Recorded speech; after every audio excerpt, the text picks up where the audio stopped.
Ya, salam sejahtera pelajar. Bertemu kembali kita dalam pelajaran kelima, lesson 5 untuk hukum linear law. Seperti mana yang cikgu bagi tahu, dalam pelajaran lepas, pelajaran ini kita akan cuba soalan-soalan kita satu yang melibatkan diagram ataupun graf. Okey, sekarang pelajar, kita tengok satu contoh soalan di sana. Cari nilai P dan Q jika pemboleh ubah X dan Y dihubungkan dengan persamaan yang diberi. Find the values of P and Q if the variable X and Y are related by the given equation. Tengok soalan pertama, bahagian A ni. Pemboleh ubah X dan Y dihubungkan oleh the variables X and Y are related by, ini dia persamaan yang diberi. Persamaan ini sudah diberikan kepada kita. Sekarang pelajar, apa yang kita perlu?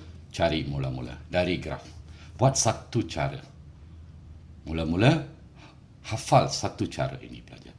So daripada sini, sebelum kita ubah apa-apa, apabila soalan diberikan, graf diberikan kepada kita, di dalam ada nilai koordinat. Koordinat diberikan, tak payah fikir banyak, mula-mula pelajar cari nilai M dan nilai C, iaitu keceronan dan pintasan paksi Y.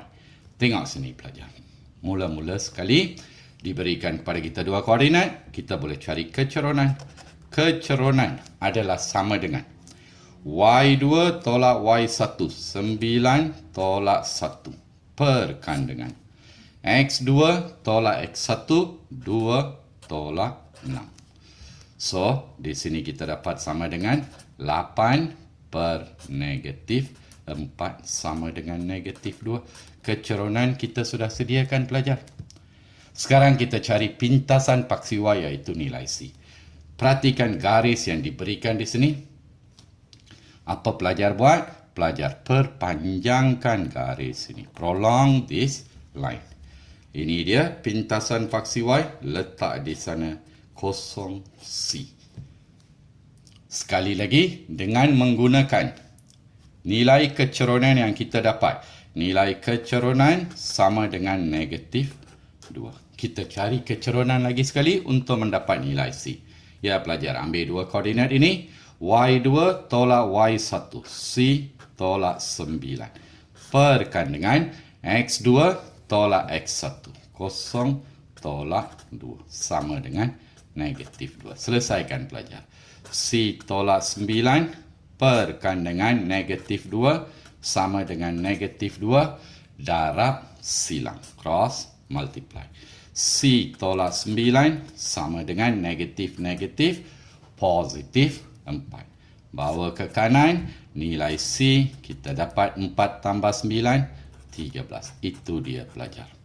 Sekarang kita sudah ada nilai M dan nilai C. Mana ada masalah untuk buat penukaran. Persamaan, baru perhatikan persamaan yang diberi di sana. Y sama dengan P per X kuasa 2. Tambah dengan Q per X. Yes, pelajar. Sekarang, sentiasa ingat, pelajar jadikan unit pada paksi Y ini sebagai rujukan. Yang ini pada paksi X akan wujud secara automatik. Fahamkan pelajar? Okey, sekarang. Apa yang dia mau? Unit pada paksi Y, X kuasa 2Y. Perhatikan ini pelajar. Di sebelah kiri, hanya Y saja.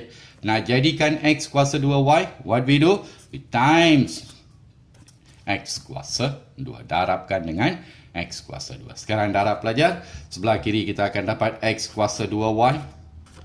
Darabkan dengan X kuasa 2 kita. X kuasa 2, X kuasa 2 akan terhapus, dapat P.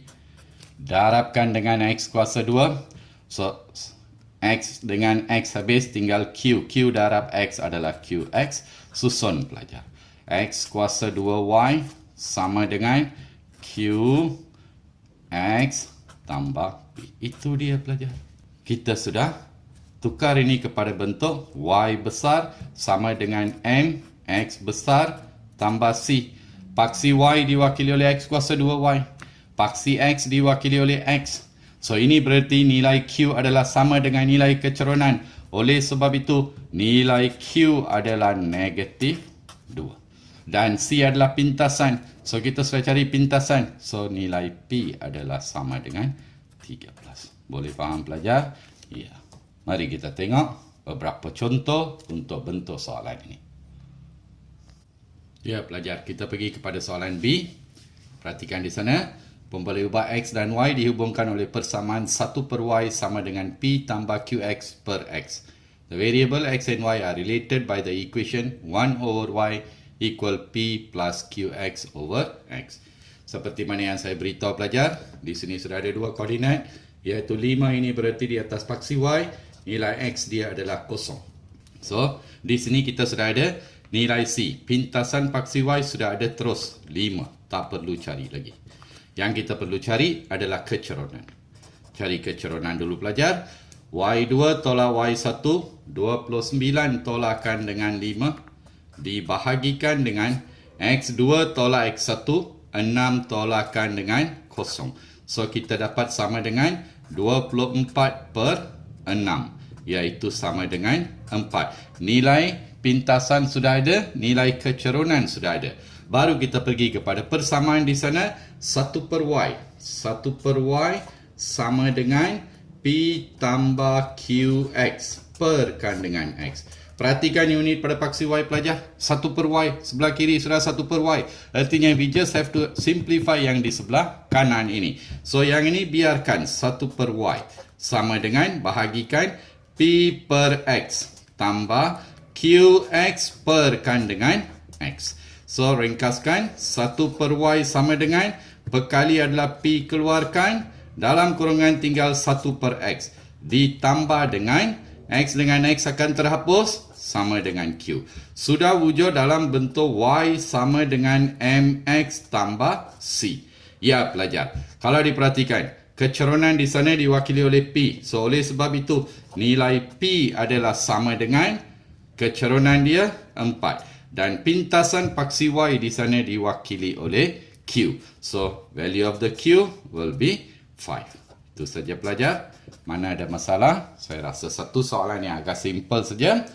Okey, satu lagi melibatkan log pelajar. Mari kita tengok. So, lagi sekali, ingatkan apa yang cikgu bagi tahu, iaitu apabila sudah ada dua koordinat, di sini pintasan X diberikan, ini berarti ini adalah 5, 0. So, jangan fikir banyak cari keceronan, cari pintasan paksi Y dulu. Pelajar, di sana untuk cari keceronan. Keceronan adalah Y2 tolak Y1. 8 tolak 0 perkan dengan X2 tolak X1. 3 tolak 5. Pelajar, ya pelajar. Boleh ringkaskan. Ini adalah 8 per negatif 2, iaitu sama dengan negatif 4. Okey, sekarang kita guna nilai keceronan ini. M equals negatif 4. Apa cikgu bagi tahu? Apabila dia beri garis begini, kita nak cari pintasan paksi Y. We prolong the line. Perpanjangkan garis itu. Letakkan di sini pintasan Y 0C. Sekali lagi pelajar, cari keceronan. Guna dua koordinat ini. So, C tolak 8. C tolak 8.